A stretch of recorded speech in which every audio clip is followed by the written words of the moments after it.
नमस्कार। जब हम लोग कहीं गंगा, यमुना या कहीं स्नान करने के लिए जाते हैं तो पंडित जी हमारे हाथों में जल लेके हमसे कुछ संकल्प करवाते हैं। तो आखिर ये संकल्प है क्या और इसका महत्व क्या है? आइए हम आज इस वीडियो में इस चीज़ को समझें और जानें। देखिए संकल्प संकल्प में आपने एक प्रथा देखी होगी कि आपके हाथ में कुछ जल दिया जाता है और आपसे आपका नाम और गोत्र बोलने के लिए कहा जाता है। इसका प्रयोग क्या है?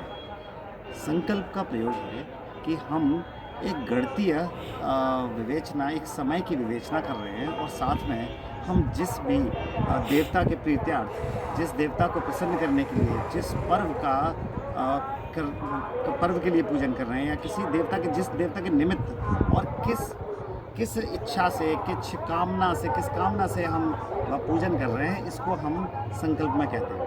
तो संकल्प किसी भी पूजन का प्रारंभिक भाग मीन्स पूजन करने से पहले हम संकल्प करें। जैसे कि मैं यह पूजा इस समय पर, इस निमित्त में, इस कामना से कर रहा हूँ, यह संकल्प है। अब संकल्प में ये जो काल की गणना है उसकी क्या आवश्यकता है? देखिए, हम जब भी पूजन करते हैं तो हम देवता के निमित्त कर रहे हैं, तो हम भाषा कौन सी प्रयोग करते हैं? संस्कृत, क्योंकि संस्कृत देववाणी भी है ना। देववाणी संस्कृत में हम इसे करते हैं। तो हम इसमें क्या बोलते हैं?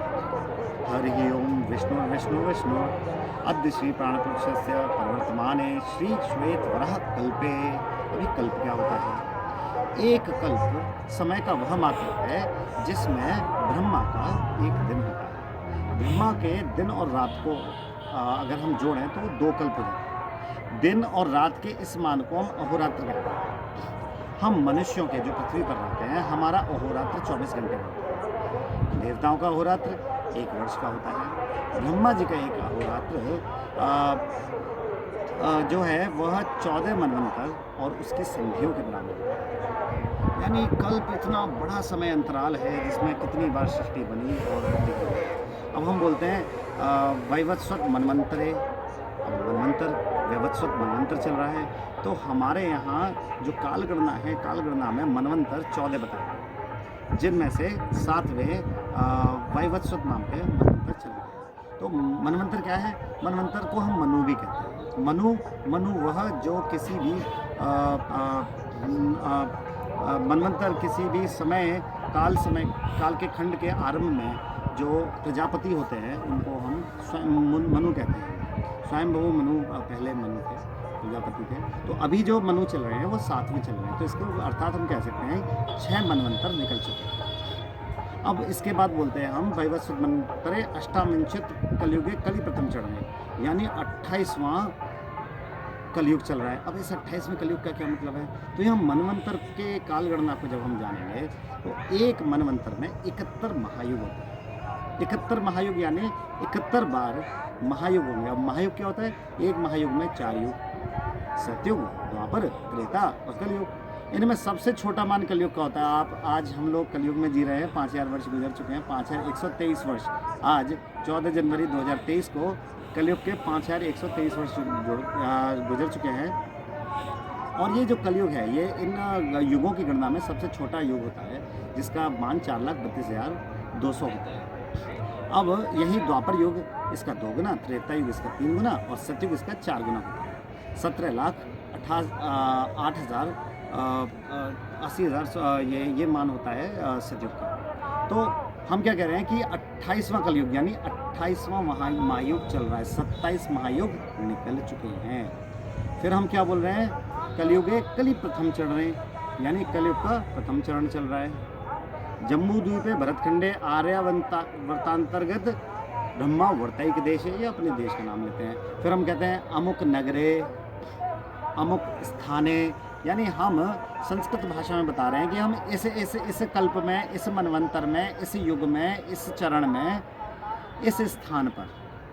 फिर हम बोलते हैं मासोत्तमे मासे, माघ मासे, तो महीने का नाम बताते हैं। इस महीने में अमुक तिथौ, इस तिथि को, अमुक नक्षत्रों, यानी इस समय चंद्रमा किस नक्षत्र में, ये बताते हैं।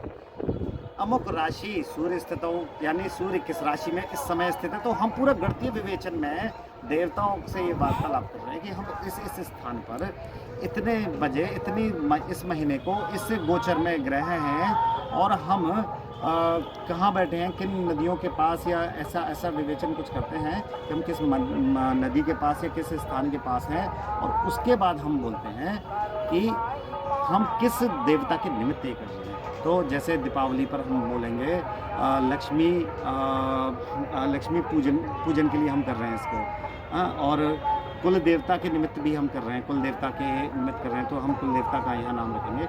फिर उसके बाद हम बताते हैं कि हम कौन हैं, तो हम अपना गोत्र और अपना नाम बता दें। गोत्र से हमारे जो प्रवर्तक है, हमारे जो गोत्र है, जिनकी वजह से हमारा ये आज जो जिस गोत्र में हम हैं, जिनके नाम से प्रचलित है, हम उनको ये बताते हैं कि देखो हम उस परिवार से आते हैं और इस समय पर इस स्थान पर बैठकर हम आपके लिए ये पूजा कर रहे हैं। और फिर हम बताते हैं कि किस वजह से हम ये पूजा कर रहे हैं, क्या हमारी कामना है, क्या पाने के लिए हम ये पूजा कर रहे हैं। तो ये पूरा जो है ये संकल्प पूर्ण रूप से होता है। संकल्प में हम ये बोलते हैं, परंतु मैंने कुछ ऐसा भी देखा है कई स्थानों पर मात्र संकल्प कराकर दक्षिणा ले पंडित चले जाते हैं। तो इस चीज़ को मैं कहूँगा कि संकल्प पूजा से पहले किया गया एक वादा है, एक संकल्प है, मात्र पूजन तो इसके बाद आरंभ होता है। आप पूजन नहीं करेंगे, संकल्प ही करेंगे तो ये पूर्ण नहीं होता। इसके अलावा अगर आप ब्राह्मण हैं या आप संस्कृत पढ़ने में रुचि रखते हैं तो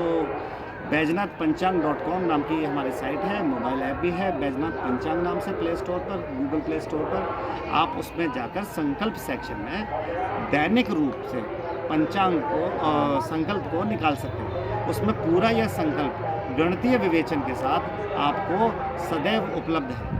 आप वेबसाइट या मोबाइल ऐप किसी का भी प्रयोग कर संकल्प निकाल सकते हैं। जैसे आप आज पूजन करने जा रहे हैं या कल आप मकर संक्रांति का पूजन करने जाएंगे, तो आप इस संकल्प का पूर्ण उच्चारण कर सकते हैं। भले ही आपकी संस्कृत अच्छी हो या आप किसी कोई ब्राह्मण है, आप कहीं पूजन कराने जा रहे हो, यह कर सकते हैं। धन्यवाद।